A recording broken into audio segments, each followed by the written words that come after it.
क्या आप जानते हो कि ताजमहल सिर्फ प्यार की निशानी नहीं है? इस खूबसूरती के पीछे एक ऐसी कहानी छुपी है जो शायद आपने पहले कभी पूरी नहीं सुनी होगी। इसीलिए वीडियो अंत तक देखिए, क्योंकि अगर बीच में छोड़ दिया तो सच अधूरा रह जाएगा। ताजमहल को पूरी दुनिया प्यार की सबसे बड़ी मिसाल मानती है। सफेद संगमरमर से बना यह मकबरा देखते ही दिल जीत लेता है, लेकिन जो हम स्कूल की किताबों में पढ़ते हैं वो सिर्फ एक हिस्सा है। असल कहानी मोहब्बत से ज्यादा गहरी और दर्दनाक है। चलिए चलते हैं 17वीं सदी के भारत में। उस वक्त मुगल साम्राज्य अपनी ताकत के शिखर पर था और उस साम्राज्य का बादशाह था शाहजहां। शाहजहां के पास सब कुछ था, दौलत, ताकत, फौज और ताज। लेकिन उसकी जिंदगी की सबसे बड़ी ताकत थी मुमताज महल। मुमताज सिर्फ उसकी पत्नी नहीं थी, वह उसकी सबसे अच्छी दोस्त थी, उसकी सलाहकार थी और उसकी भावनात्मक सहारा भी थी। शाहजहां कोई भी महत्वपूर्ण फैसला लेता तो मुमताज उसके साथ होती। उनका रिश्ता सिर्फ प्यार का नहीं था, बल्कि भरोसे और समझ का भी था। साल 1631 जब मुमताज अपने 14वें बच्चे को जन्म दे रही थी, डिलीवरी के दौरान कुछ जटिलताएं हुई और मुमताज की मौत हो गई। यह शाहजहां के लिए सिर्फ एक नुकसान नहीं था, यह एक भावनात्मक टूटन थी। कहा जाता है कि शाहजहां कई दिनों तक रोता रहा और बोलता नहीं था। उसने अपने आप को दुनिया से काट लिया और तब उसने एक फैसला लिया। मुमताज के लिए एक ऐसा मकबरा बनेगा जो दुनिया ने पहले कभी न देखा होगा, एक ऐसी याद जो समय को भी मात दे। आगरा में यमुना नदी के किनारे जगह चुनी गई। भारत, ईरान, तुर्की और मध्य एशिया से हजारों कारीगर बुलाए गए। मकराना का शुद्ध सफेद संगमरमर, अफगानिस्तान, चीन और श्रीलंका से कीमती पत्थर मंगवाए गए। लगभग 20,000 लोगों ने दिन रात मेहनत की। सालों तक काम चला। हर डिजाइन, हर नक्काशी पूर्णता के साथ बनाई गई। लेकिन अफसोस, इतिहास ने इन कारीगरों के नाम कभी याद नहीं रखे, क्योंकि इतिहास अक्सर सिर्फ बादशाहों को याद रखता है, मजदूरों को नहीं। जैसे जैसे ताजमहल पूरा होने लगा, शाहजहां के मन में एक डर पैदा हुआ। अगर कोई और शासक इससे भी ज्यादा खूबसूरत इमारत बना दे तो? यहीं से एक खौफनाक कहानी शुरू होती है। कहा जाता है कि ताजमहल बनाने वाले कारीगरों के हाथ काट दिए गए ताकि वे दोबारा कभी ऐसा काम न कर सकें। इस बात का कोई ठोस सबूत नहीं है, लेकिन ये सच है कि शाहजहां पूर्णता के लिए बहुत सख्त था। लेकिन कहानी यहीं खत्म नहीं होती। असल ट्विस्ट ताजमहल के बाद शुरू होता है।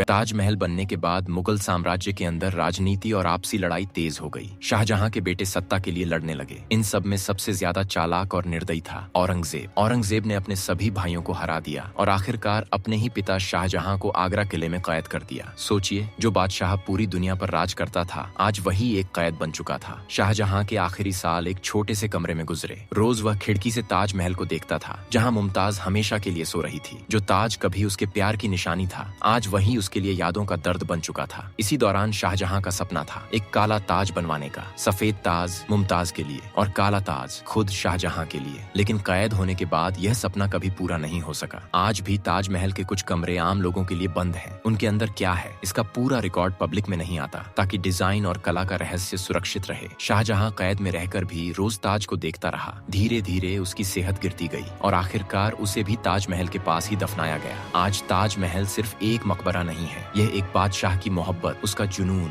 उसकी ताकत और उसके पछतावे का निशान है। ताजमहल का हर पत्थर, हर नक्काशी, हर मीनार एक अधूरी मोहब्बत और एक पूरी कहानी सुनाती है। अगर इस वीडियो से आपको कुछ नया सीखने को मिला हो तो चैनल को जरूर सब्सक्राइब करें, क्योंकि इसी तरह की असुनी और कड़वी सच्चाइयों के साथ हम फिर मिलेंगे अगले वीडियो में।